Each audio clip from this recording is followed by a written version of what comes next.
I would like to talk for just 1 minute about your future when you leave here. In determining whether you succeed, there's more to it than intellect and energy.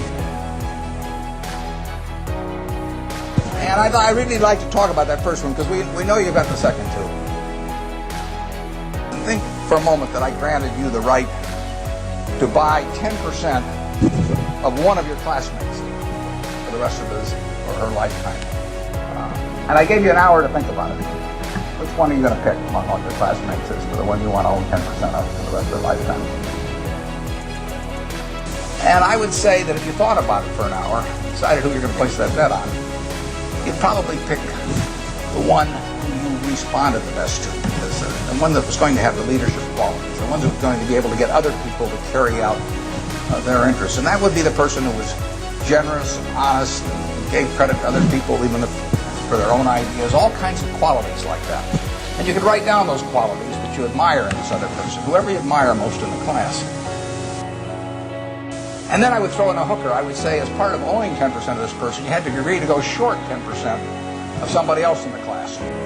Again, you wouldn't pick the person with the lowest IQ you would start thinking about the person really who turned you off for one reason or another. I mean, they had various qualities, quite apart from their academic achievement.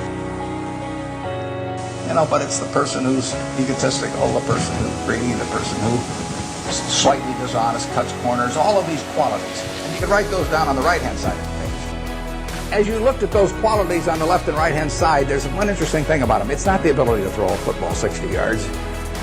It's not the ability to run the 100-yard dash in 9.3. It's not being the best-looking person in the class. They're all qualities that if you really want to have the ones on the left-hand side, you can have them. I mean, they're qualities of behavior, temperament, character that are achievable.